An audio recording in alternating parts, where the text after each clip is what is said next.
Bugle, audio newspaper for a visual world. Hello, Buglers, and welcome to issue 4205 of the Bugle, audio newspaper for a visual world, the show where news comes to die. I'm reporting to you from the Shed of Truth. I'm Andy Zaltzman. It is, for the first time in history, Monday the 20th of September 2021, and I'm joined this week to discuss their latest novels by Hampshire's very own Jane Austen and a man who's just published his debut work of fiction, Mickey the Magic Teapot. It's former American President Calvin Coolidge. Calvin, starting with... What do you mean they can't make it? What neither of them? Is this an internet thing? Do they not have Zoom? They don't have Zoom? Well, what the Dead? Both of them? God, that's bad. Have we got backups? Right, we better go to the bench. Joining me this week, all the way from the world's most aquatic hemisphere on one of the very rare landy bits in Sydney, Australia, it's Alice Fraser. Hello, Alice. Hello, Andy. Hello, Buglers. How are you? Thanks for stepping in for Coolidge at such short notice. I'm very well. How are you? I've made a career out of being the second person people call.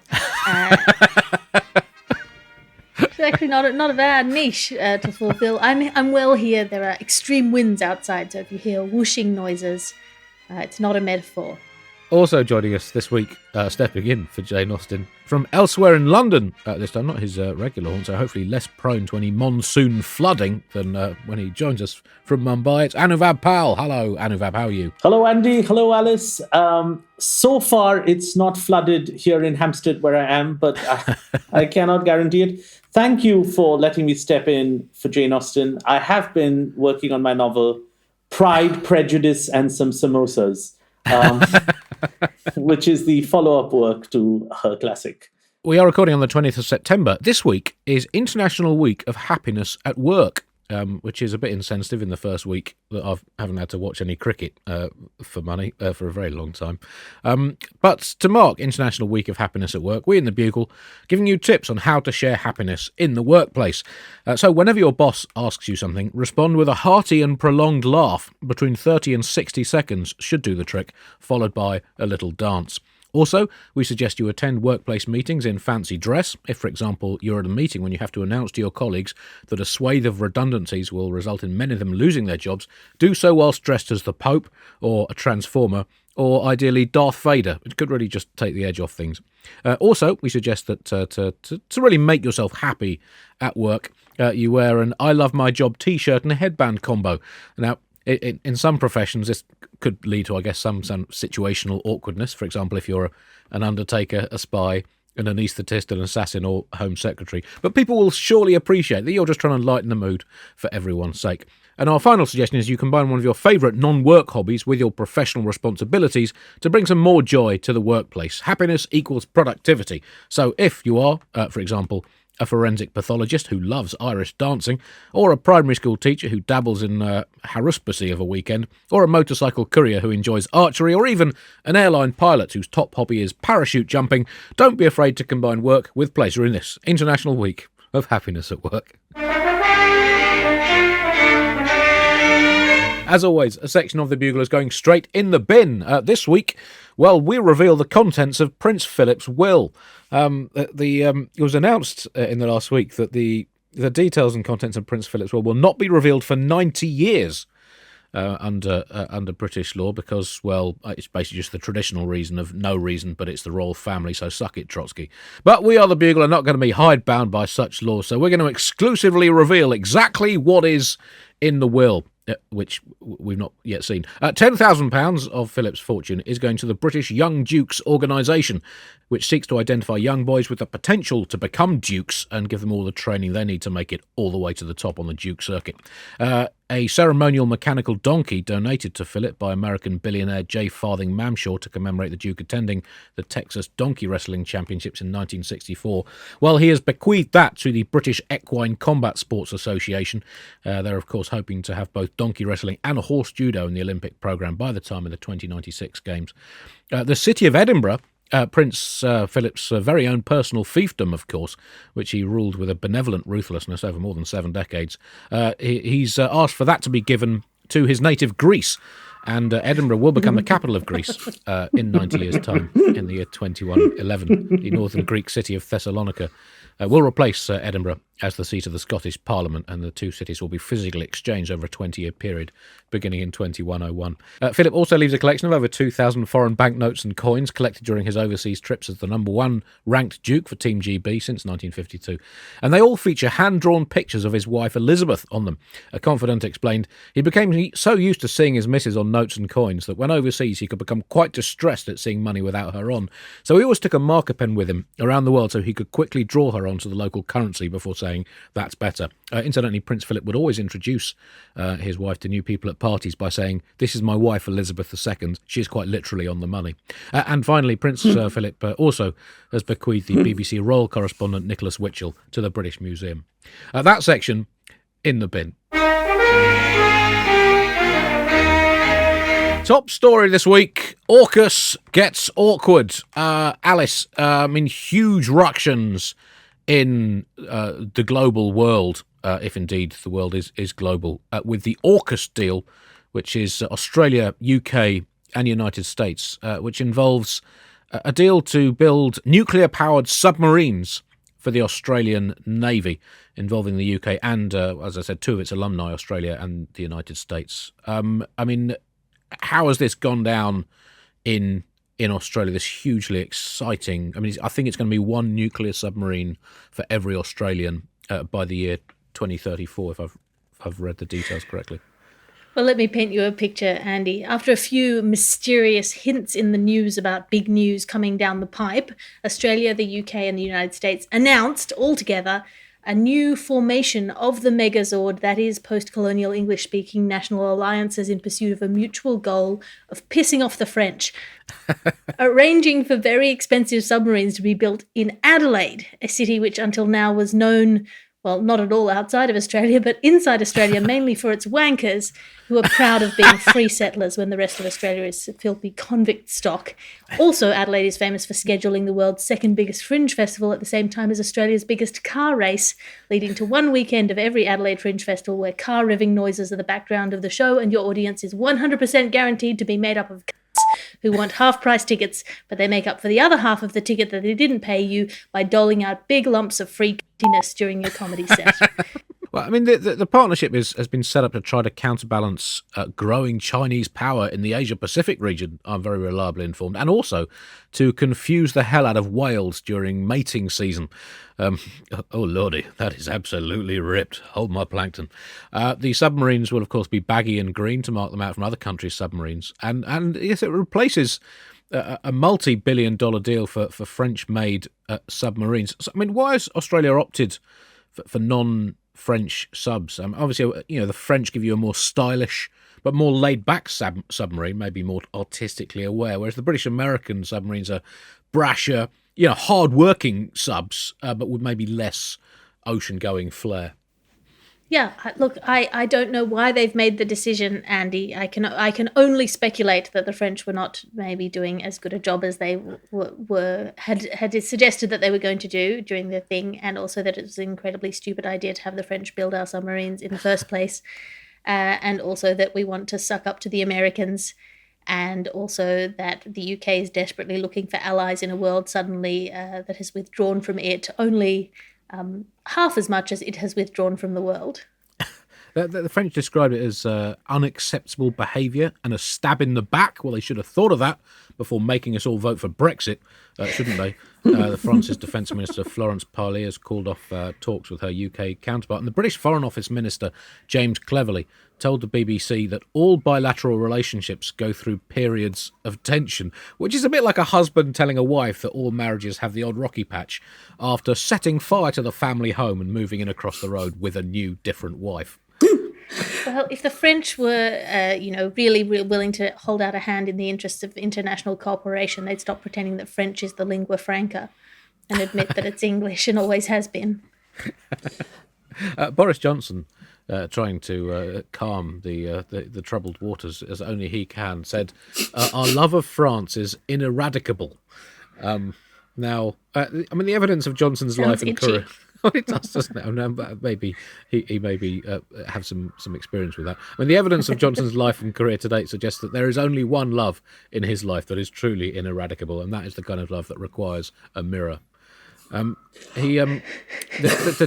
China described the deal as irresponsible and narrow-minded, which is a little bit rich, isn't it? Narrow-minded from a one-party state. You don't get much more narrow-minded than that. At least we have two parties being equally narrow-minded against each other. And describing it as irresponsible, China has over 1,000 coal-fired power stations belching planet-destroying blurt into the atmosphere, and a bit of a thing for ethnic cleansing, which is not the most hyper-responsible way for a country to treat its citizens. So I'm not sure we can take that criticism from them lying down. Anuvab, you had another query. Yeah, no, I'm learning about marine warfare. I just want to talk about ambassadorships for a second, because one of the results of this diplomatic imbroglio seems to be countries pulling ambassadors out of other countries. And I just want to say to kids, ambassadorship isn't all that it's meant to be, kids. No matter how glamorous your parents say ambassadorship is, you can be withdrawn at any time. What if the ambassador had just moved to Australia? With France and Australia fighting, what if you've just put your kids in school and now the submarine things happen and you have to move out? It's not as glamorous a job. And I don't know if you've been reading, but France decided to turn around and say, we don't need Australia. We're going to replace this with a deal with India. Now, we in India weren't even looking for submarines. And you have to look at this as the worst case of rebound. You just got dumped in a park. You look around and see a homeless man on fire eating a newspaper. And you tell yourself, that can be my new life partner. I think that's the role we're playing now in this submarine imbroglio. Well, I mean, a lot of the criticism of this deal is that we are sucking up to the Americans, who we followed into disastrous war after disastrous war in the last 100 years, and also the UK, who we followed into disastrous war after disastrous war in the previous years, and that we're doing ourselves a disservice by trying to fight with China, who are, a massive dominant superpower, and we haven't got a chance, and it's going to turn us into a client state of America. And all of those critiques are good, but also AUKUS is funny to say. And of course, you are partnered now with one of the great submarine technology nations. I mean, Britain's always been pioneers in submarine technology, evolving from the pioneering 16th century submarine, the Mary Rose, which worked okay for a little while as a submarine. A few technical issues with being able to resurface in less than 400 years. But it was certainly ahead of its time. And then, of course, the Titanic, one of the largest subs in history, although a design flaw left it dependent on icebergs, be able to drop down below surface level. So, I mean, we're a nation that's got a great heritage and shown an ability to learn and improve. Which leads me to a quick question, Andy Ellis. Is there an official aquatic language? Like the official language of business is English. If you're in a submarine, are you even allowed to speak French? Or is English the official language of any sort of maritime warfare navigation? Now, interestingly, the official language of underwater is whale noises, which is confusing and confronting for everyone involved, and surprisingly sexy for some. Technically, it's called Welsh, Alice, as a language. No, Andy, I've gotten in trouble before for making fun of the Welsh language, which apparently is an incredibly loaded thing to do. So I refuse. It's a beautiful language with just the right amount of syllables. You just can't call it whales noises. Anyway, that's what I'm saying. All I'm saying to both of you is, as Indians, we can't be expected to speak French just because we're underwater.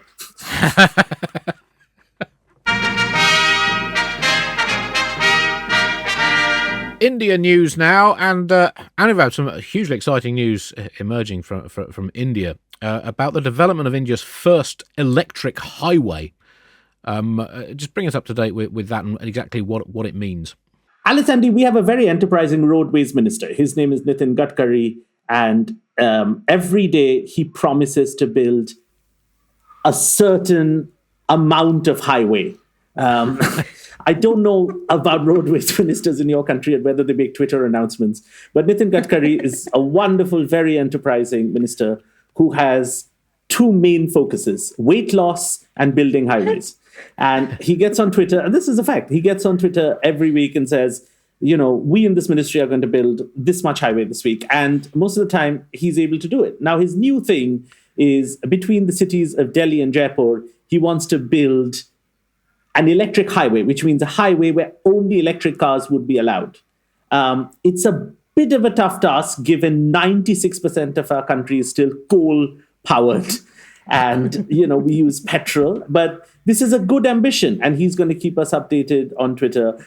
I will have you know that there are still large stretches of Indian roads, as you would know, where a highway is actually missing. So I think a good start would be to finish the highway before we commit to what kind of car can be on the highway and whether it's petrol-driven or electricity-driven. And there's over 300 million registered motor vehicles in India. Look at the government figures, and half of them are classified as miscellaneous, which is a gloriously broad term, which I assume it involves all the auto rickshaws that take people around cities. But I mean, that's a hell of a lot of miscellaneous things. That's true, but also often when I'm driving down the Indian highway, and I don't know if this happens in the developed world, I look out of the window and I often wonder, what is this? Is this a car? Is this a wild animal? Is this a car on top of a car? Is this 4 cars on horseback? And I think the miscellaneous gives you room, because I guess what you guys are looking at is bland stuff, right? You're just pointing out a Toyota or a Honda. I think that we need to go back to the basics. On an Indian highway, the first question you ask is, what is it? And then aiming for a lane, and it's miscellaneous. And it's on fire. Elsewhere in Asia, some very exciting political news. The boxer Manny Pacquiao is to run for president in the Philippines. He's running for the centre-left People's Democratic People's Power Party, which is also the party of incumbent president and extrajudicial killings fan Rodrigo Duterte.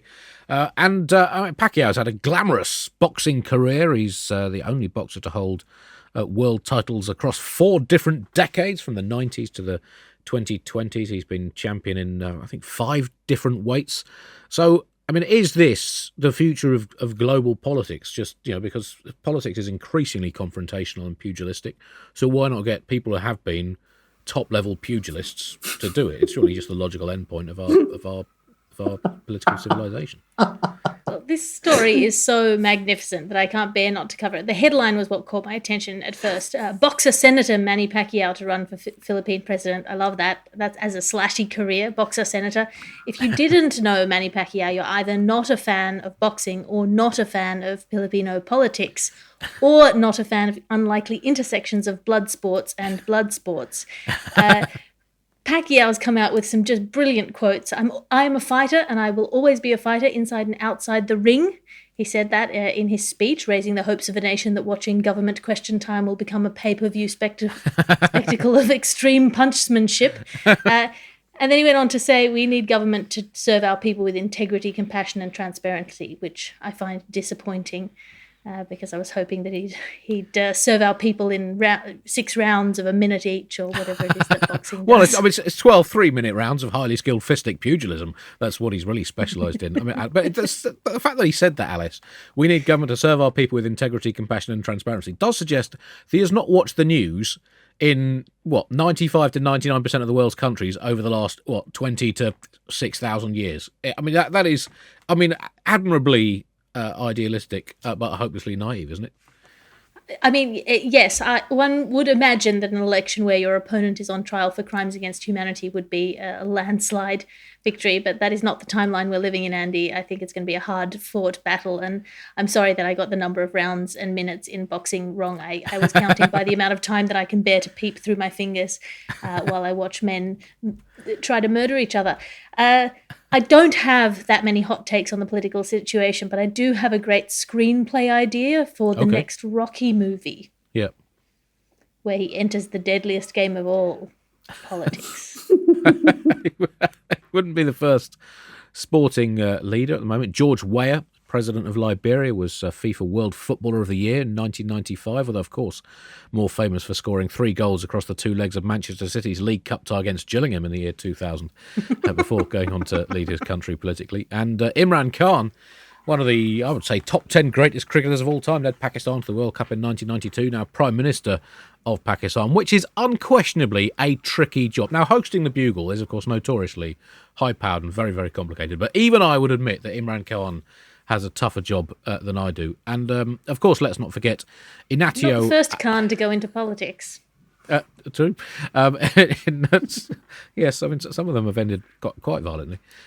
Let's not forget Inatio Akarturu, who, whilst Deputy Prime Minister of the Cook Islands, took part in the Commonwealth Games lawn bowls competition in 1990. So I mean, sport and politics do have crossovers.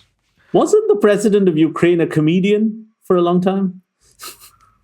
Yes, I don't see comedy as a sport though. Anuvab. That's a fair point. I see it as a replacement in my life for the fact that I was shit at sport. Although that would be a good kind of comedy if you're shot at the end of a set if you're not good. I think that would... Too tough. Yeah, I mean that's a risky path to go down.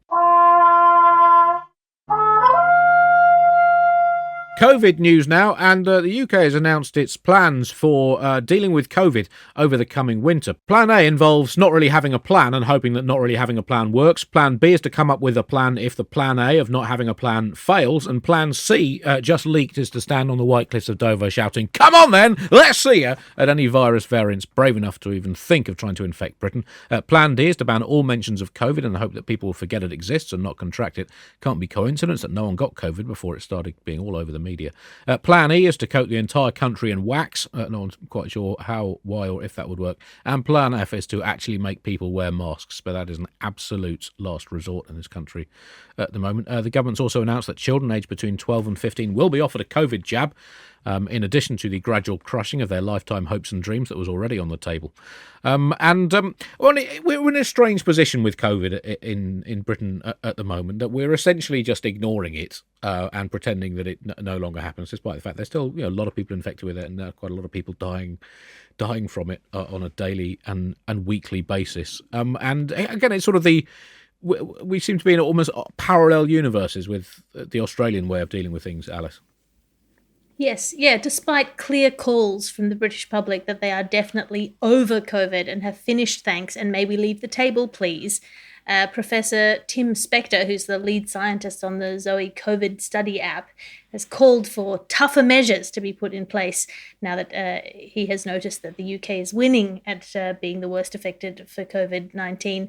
I think there's 31,000 plus new recorded cases, which is quite a lot. And has raised the unpalatable shadow of facts of death rates and exhausted NHS staff pleading for sanity in a world gone mad. And Professor Spector, which is short for Spectre of Christmas Future, has called for the government to launch the emergency Plan B early, which would involve lots of people online having tantrums and just questioning vaccine passports and probably not being able to have unprotected sex with the secretary at the Christmas party unless you're both wearing masks, which, to be frank, you're probably both okay with because Zoom filters are super flattering and you'd forgotten how each other really looked. Andy Ellis, I've been a visitor in the UK for about 3 weeks now. And for the first time, after about 2.5 years, I went to the theatre. And one of the requirements of the theatre was to have a lateral flow test before entering. And the gentleman before me didn't have one. And the usher said, well, if you were to take a lateral flow test right now, what do you think the result would be? And he said, I don't think I'd have it. And he said, well, then welcome to the play. And I think that I think what I really like about your country is... It's a lateral thinking test. is that there is this fair conversation about medical tests. And I think you can extend this to all things. You can say, if you were to take a blood test, do you think we'd find that you have kidney stones? That kind of thing. If it was more conversation, I think medicine would progress. Even in the quarantine forms they made us fill out, one of the questions was, how do you plan to spend the next week in quarantine? And then the question after that was, and after that, how do you plan to spend time generally? And I thought these were now... So basically, what are you doing with your life type question. Yeah, and I think We don't want drifters in this country. Do you think your mother would be disappointed in your choices? We want people who are all business, going to get shit done. Exactly. And I feel the moment parenting and philosophy enters medicine, we're in a good place. There were some accusations that the government was not setting the greatest of examples. Its plans include, and I quote, reminding people to let in fresh air if meeting indoors and to wear face coverings in crowded settings. And if you look at any footage from the House of Commons on the Conservative benches, and the House of Commons in London is notoriously a not big enough room. It is not fit for purpose in an almost infinite number of ways, from the incredibly childish confrontational politics that it fosters to the fact that it is in a creaky old moulding building. And even look at footage from cabinet meetings, again, 30 odd people crowded round a table, none of them wearing masks. So it's clear this recommendation is not so much a case of do as I say, not do as I do. It's more a case of could you maybe sort of do as we sort of sometimes say if you want, or don't, or do as we don't do if you can't be asked to do as we sort of say. Are we all on the same page? Hands in. Go Team GB, beat the virus. So everyone knows exactly what's going on. And booster jabs are being brought in as well. Booster jabs, coincidentally, Michael Gove's favourite nightclub DJ. And for those who don't qualify for booster jabs, there will also be free booster comments sent by text message from the NHS app, including messages such as, you look great, well done on that thing you just did, and chin up, who needs a future? Sorry, Andy, what was the DJ name again? Booster Jabs, terrific. He can really bang out the classics.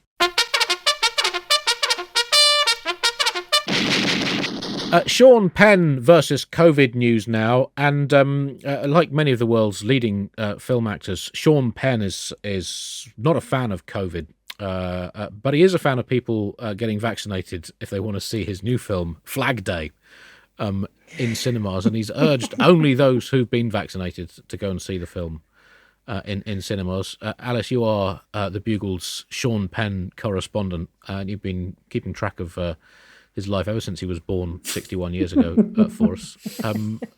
What's Sean hoping to achieve with this intervention? I think what he's hoping to achieve with this intervention is to either lower or raise vaccination rates, but it's difficult to tell which until the Rotten Tomatoes reviews of Flag Day come together. The problem, of course, with Sean Penn trying to make any kind of political statement is that Sean Penn is so good at acting that nobody knows if he really means it or not, or in fact who he is. To give them this message. Most people receiving the message think it was just a bus driver or a local postwoman who told them the information, failing to recognise the deep emotional impact and slightly dangerous shower of awards that is the only giveaway that you're in the presence of Sean Penn's best method acting. So I'm not sure how effective his assertion is going to be. And what do you know about the film Flag Day that is coming out? Because it's passed me by, to be honest. So do you know? Do you know what it is? Is it it's not a golf thing? I'm afraid I don't know anything about Flag Day, right, except that it's a holiday of flags. Right. That does or doesn't have a flag of its own. Right. It's not like on a journey. Right. Probably. Yeah, not a film about two ships in a chase across the oceans, abusing each other via semaphore. Which, I would pay to watch that, to be honest. Well, he's got his son Hopper in the film in Flag Day, right? But actually, it's also just Sean Penn. He doesn't have a son. Right. Okay.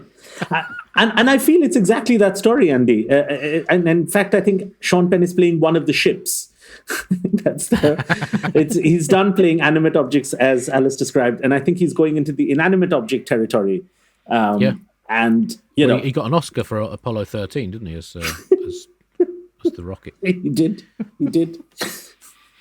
It sets a bit of a dangerous precedent, though, doesn't it? If actors are starting to, issue restrictions and ultimatums on who is allowed to go and see their films in film theatres. And, clearly, Sean Penn is doing this for noble purposes to try to help stop the spread of COVID. But what if Vin Diesel suddenly says that he only wants keen gardeners and macrame enthusiasts to go to his next film, or Scarlett Johansson bans people from watching her next move until they've eaten all their vegetables and had a piece of fresh fruit for dessert. I mean, is this the world? What if Bradley Cooper suddenly bans people who don't own a fedora from watching his forthcoming 2022 blockbuster Dominoes of the Never Dead, about a professional domino player who defeats zombie hordes in a series of games of dominoes? Look, I think that should be the future of cinema. I think there should be films exclusively that only divorcees can go to. I think there's lots of them. I think if you're an influencer, if you cannot create a niche cinematic audience, what have you even done? Yeah. Fair call. I mean, I feel like this is the reverse of the Milo Yiannopoulos tactic of calling ahead to get your show banned to raise publicity for your show.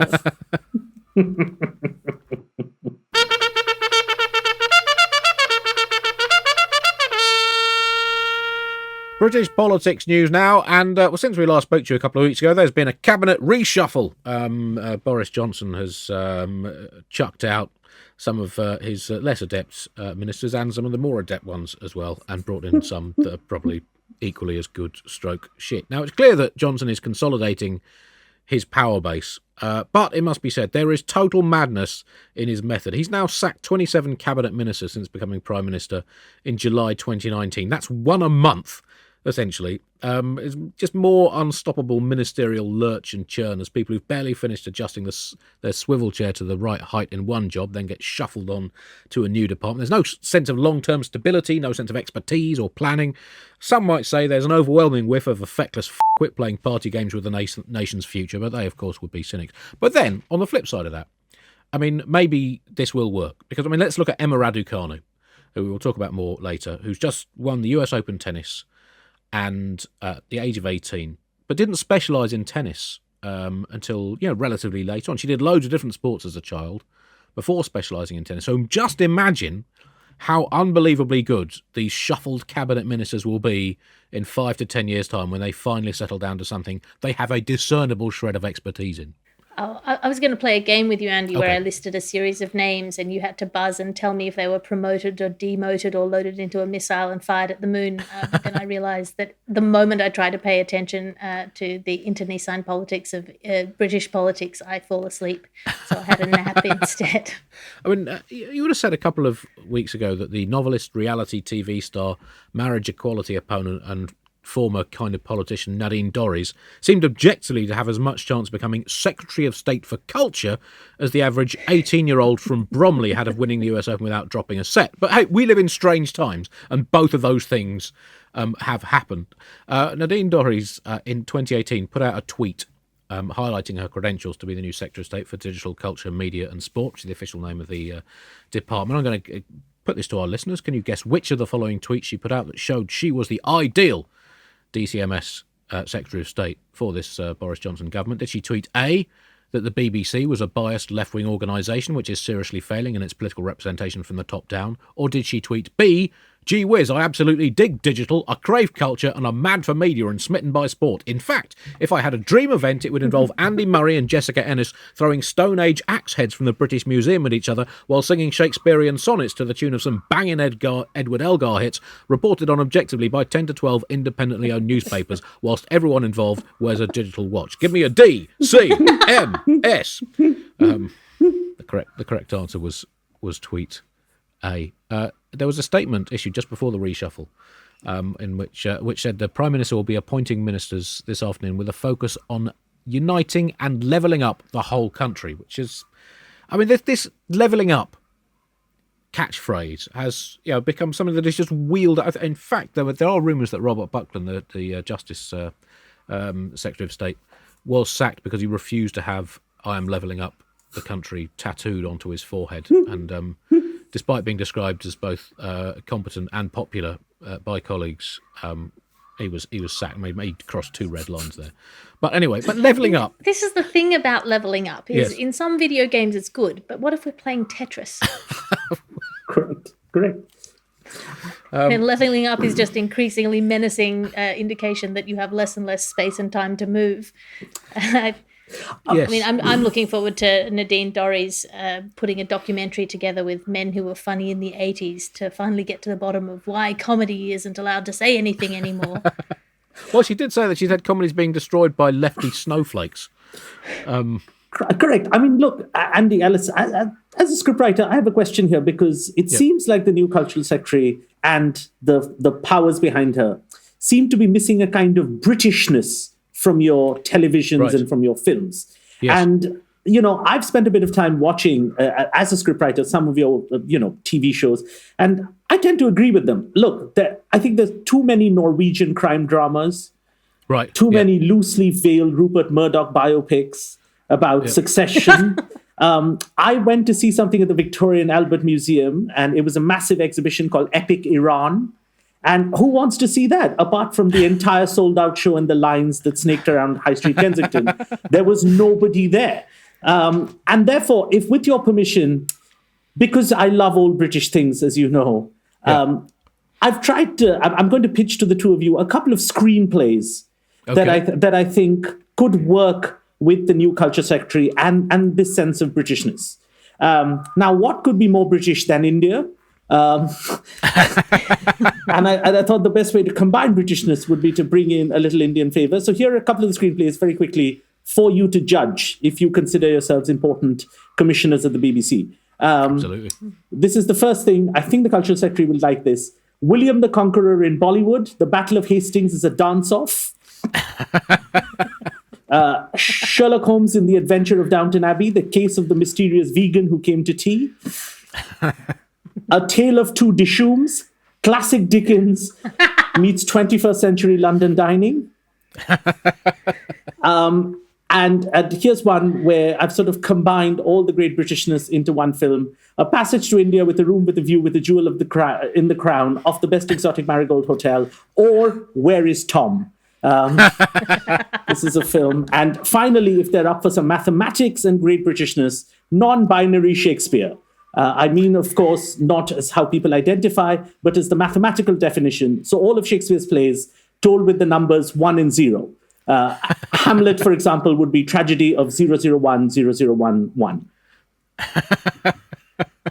That concludes this week's Bugle. Thank you very much for listening, Buglers. Alice, anything else to tell our listeners about in your extensive portfolio?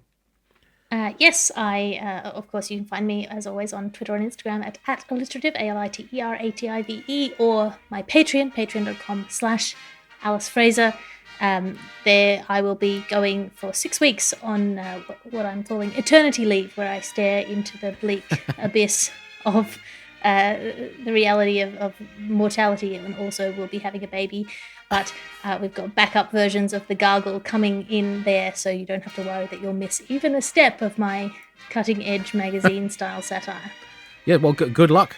Good luck with that. Anuvab, are you intending to create new human being at any point? Very good question, Andy. I'm in London doing some shows for the next 3 weeks, which people can follow on Twitter. But currently, there are no plans in giving birth within those 3 weeks, but that might quickly change because it's COVID, schedules are changing. You never know these days, do you? Yeah. You've got to be adaptable. That concludes this week's Bugle. Best of luck to Alice for full report in due course. We'll now play you out some lies about our premium level voluntary subscribers. To join them or to make a one-off or recurring contribution of any size to keep the Bugle free, flourishing and independent, go to thebuglepodcast.com and click the donate button.